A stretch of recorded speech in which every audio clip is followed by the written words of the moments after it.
construction de maisons éco-responsables, rénovation de bâtiments publics, réhabilitation de bâtiments en quartier durable, la liste des projets participants au concours du prix de l'urbanisme et de l'architecture était longue et variée.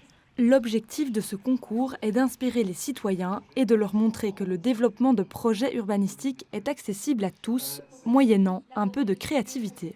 On cherche effectivement des projets qui sont relevants, qui sont adaptés au territoire, mais qui, par leur approche, par la façon dont ils sont traités et abordés, effectivement, sont soit novateurs, soit inspirants.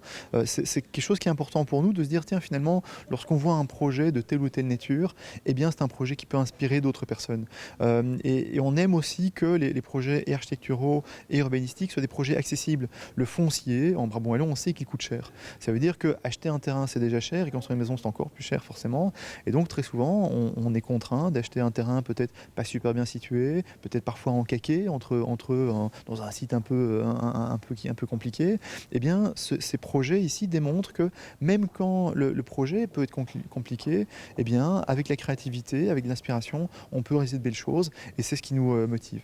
Le lauréat du concours est le projet Logement BO, une double habitation familiale basée sur un terrain de Wallin.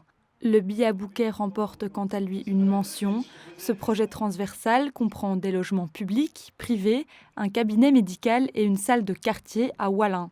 La seconde mention revient au projet Relio et Dameuil, situé à Tourine-la-Grosse. Les propriétaires, en collaboration avec le bureau d'architectes La Verte Voie, ont mis les matériaux durables au centre de ce projet. On a voulu un projet hyper vitré, hyper ouvert vers l'extérieur et assez autonome d'un point de vue énergétique. Donc on cède de la lumière et pour se chauffer et pour vivre tout simplement. Notre cheval de bataille avec le bureau d'architectes avec qui on a travaillé, c'est de guider les gens vers peut-être le choix de matériaux un peu plus sains, un peu plus renouvelables, un peu plus intelligents, pas forcément plus chers.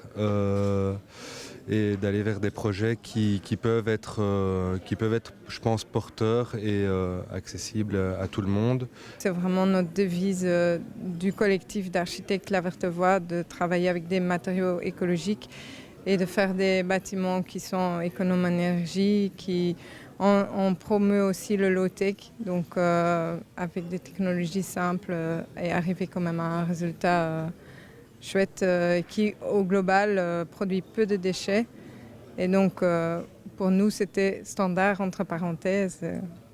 Afin de faciliter l'accès et la mise en valeur des projets, le Brabant Wallon et la Maison de l'Urbanisme ont créé un corpus de fiches didactiques qui reprend les projets primés depuis la création du concours en 1998. Ces réalisations ont pour objectif de mettre en relief la créativité urbanistique de la province. L'idée, c'est d'avoir un recueil de fiches qui permet, en 3 à 4 recto verso, d'avoir vraiment l'essentiel du projet. Tiens, voilà comment était le terrain, voilà le budget que ça a représenté, voilà comment on a attaqué le projet, voilà les avantages du projet, voilà les inconvénients du projet. C'est vraiment avoir une capacité, en fait, moi j'aime bien le résumer en disant c'est favoriser l'inspiration, si vous voulez. Favoriser l'inspiration, défi réussi pour le concours qui a réuni 26 participants cette année et dont la qualité architecturale et urbanistique des projets contribue à stimuler le vivre ensemble en Brabant Wallon et à construire un territoire où chacun a sa place.